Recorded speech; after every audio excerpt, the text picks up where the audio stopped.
Welcome to HIT Podcast, HIT, Human Resources, Insurance, and Technology. I'm your host, Toby Kennedy. As we do every week, we are dropping into your feed on Tuesdays with what I hope are bite-sized, digestible, well-curated conversations going on in this space. Happy holiday season.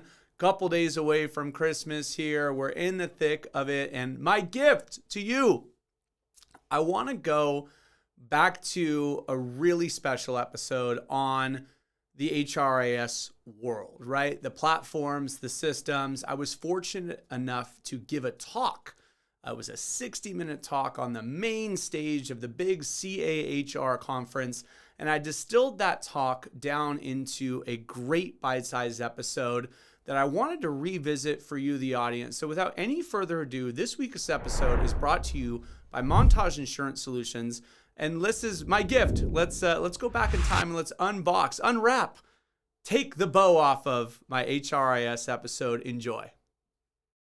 For this week's Weekly Hit, I'm going to talk about HRIS platforms. I was fortunate enough to give a talk at the CAHR, the big California Human Resources Conference. A couple thousand people. Shout out to Raphael and all the folks over at Pyra that do an amazing job bringing together that conference. And the reason that I chose the topic I chose was because when they gave me an opportunity to speak, and they said, hey man, we want you on the main stage, we want you to talk, I thought, I've never really liked the access to information that my clients have in the HRIS space, right? You can sort of ask a colleague that's maybe familiar with a system or two or three. You can ask the sales guys, but goodness knows what information you're going to get back and how straightforward it's going to be. So I titled my talk, finally, A Neutral Expert's Guide to the HRIS World.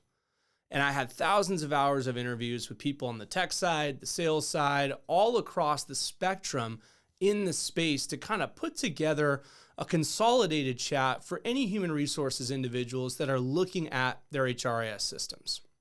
Now, pretty much any system worth of salt is going to get you 90% of the way there. But there are some differences. And what's interesting is it's even difficult sometimes to get consensus on what are we even talking about with HRIS, right? So I had this hey, raise your hand if we're talking about payroll, right? Everyone's hands up in the air. Or time and attendance, a couple hands. Benefits administration, a couple more hands come down. Applicant tracking, right? I mean, long story short, we're trying to stand on the shoulders of technology and say all these things that we need done, all these workflows, all these things that used to live on paper and filing cabinets back in the day. Let's get it online and let's get it as efficient as possible. So back in the day, you had your on-premise stuff, right? Think PeopleSoft.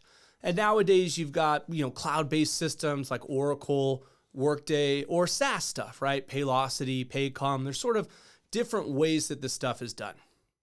And back in the day with your on-premise stuff, if there was an update or 3 or 10, if the on-site guy didn't give that update, it didn't happen. And your system just sort of fell behind. Nowadays when they roll out an update, it gets pushed out. If it's cloud-based, you've got some work to do. You're likely hiring someone to build out the open enrollment or change class codes or something like that, which is relevant for you to remember from a budget standpoint. Right? The technology is one thing.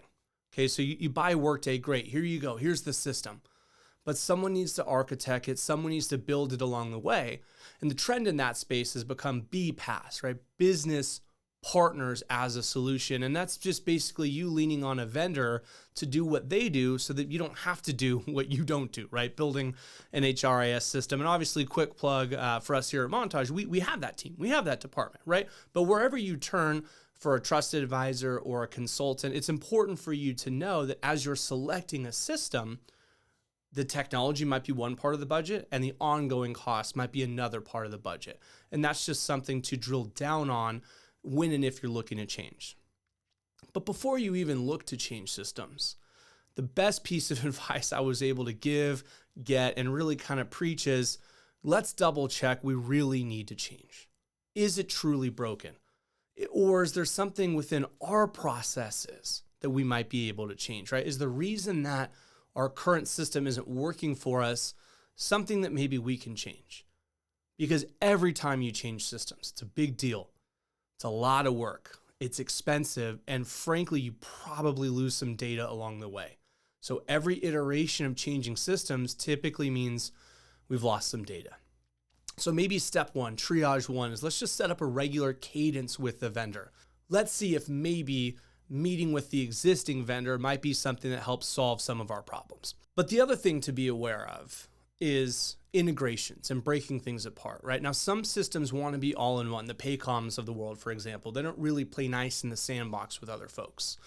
Maybe if we've got a system that can be sort of siloed out, we want to understand, is that necessary? Is our future HR teams that may be coming after we leave or we're abducted by aliens gonna really rue us for our Franken system? Is that an us preference? Or is it something that we really did need? We really needed this specific applicant tracking system. Because some of the vendors, by the way, that claim to be all-in-one, they're not. And you can see this in the demo. Is it bouncing to Clear Channel? Is it bouncing to Rafiki, right? As they're going through the demo, you can kind of look and see the browser that maybe the system had acquired various other entities along the way, and it's stitched together in ways that might not be much different than you just going with your preferred other system along the way and kind of building an integration, building some bridges, right? So having a dialogue about, okay, what's our existing system? What are the various modules we're using within our system? Do we need to change some of our processes? What are we breaking apart? How well is it bridged? And does our system bridge well with others? If we do get to the point where we're like, hey, look, it's definitely broken, we definitely want to change, then it's important to build a nice RFP, build a really thoughtful RFP. But remember, when you do this, you're going to have to read these responses, right? So I know some folks that I chatted with said they get 100-page RFPs. And it's like, guys, you don't want to have to read that. It's not going to be that different from vendor to vendor. But let's really drill down on our wish list. What are some of the things that are super important? Do we have some unchangeable oddities about our business, and we need to make very, very sure that the vendor can handle that? Then you bring in the right people along the way. Throughout the sales process, you want to bring in various members of your team, but at the correct juncture, right? At the juncture that's relevant for them to be sitting in here. Payroll or whatever, maybe they don't necessarily need to be on the front end. Maybe you can narrow it to a few vendors that do some of the stuff you really, really need. Then you can sort of fold one of those folks in. And when you are in the sales process, I hate to say this, but it's tough to trust the sales guy implicitly, right? You want to make sure if we can see things that you're just saying yes to, can you demo it for me? Can I see that? Can we look at the reports? Can we get someone from the tech team in here as well to kind of talk some of the real nuts and bolts of the various systems and our needs so that we're making sure those mesh up really well? And as you do whittle it down in your sales process, maybe let's consider, okay, I'm torn between a couple of different systems. Let's look at some good tiebreakers, like, for example, reporting. How good is the reporting? Ask them to run some of it. See if you can actually literally see it, or maybe even automating, right? So in this process of building out this talk, I interviewed even a lot of my clients. One of them said she came from an organization that had thousands and thousands of people down to one that just had a couple hundred. And she was really amazed at how some of the processes in this new organization, the one that only had a few hundred employees, weren't as automated. When she had a few thousand employees, they didn't really have a choice. It was just too many people. You had to streamline some of this stuff, right? So set up weekly, daily reports to automatically run, automatically generate, see how much of these Excel sheets and things that you're working can we create macros for? How much of this can we truly stop the manual work on, right? This is all in the name of leveraging the technology. That's why we're looking in the first place at systems to see what can we integrate, where can we stop duplicate entry, where can we look downstream and make our job more efficient and candidly a little less human being touches along the way. After we've selected the system, the next big bad that we get into is implementation. And sometimes implementation, I'm now convinced that they make it such a nightmare to make themselves stickier, right? You think, oh my gosh, I don't love my system, but I don't want to change because I just don't want to go through another implementation, right? But there are some things that you can do to make it a little bit easier on yourself. First and foremost, in the sales process, ask about the implementation team. Ask about their tenure. What team am I going to get? I don't want some newbie learning their system on my time and on my dime, right? Who's your implementation team? What's their tenure? And how do I get myself associated with a really, really good one? And then even on your side, you don't want to be the newbie either. Get some people in the room to have your back and that can understand not only the system, but also your process and your company, right? So that when the implementation team says to you, hey, you want to do it like this, you've got a voice in the room that says, no, actually, we want to do it like that.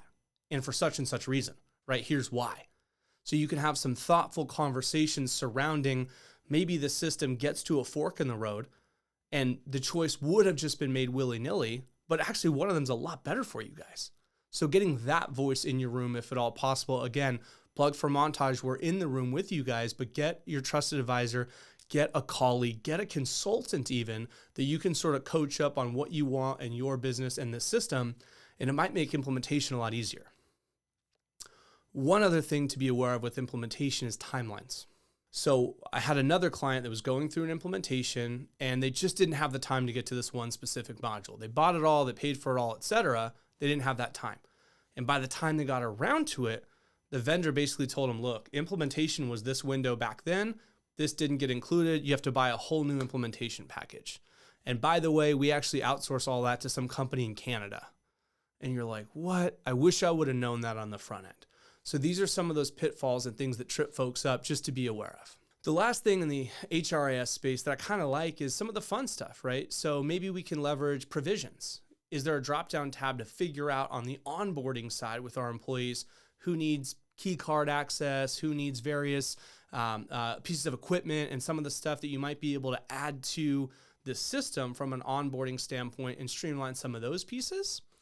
And furthermore, the communities that they can have, right? So you can build, ABC companies, marathon team or dog owners of XYZ company, right? And kind of have a little bit of community and a little bit of activity taking place inside of the ecosystem you build with your HRIS system. So there's a lot to consider. There's a lot of kind of tips and tricks. There's a lot of little differentiators along the way. And I hope that we got together. We talked a little bit of some of what I found to be some of the key nuggets along the way. I get asked this all the time after having given my talk. When we've got clients or we've got people we know that are sort of getting to the precipice of evaluating a new HRIS platform. That's all the time we have for you this week. Thank you so much for joining us. Join us next week. Join us every week. Thank you to our sponsors, Rula, Excel Health, TrueHue, Montage Insurance Solutions. We appreciate you guys so much. Wishing you a wonderful holiday season. We're blessed to be here. Thank you. Join us next week. And until next week, make this the best week yet.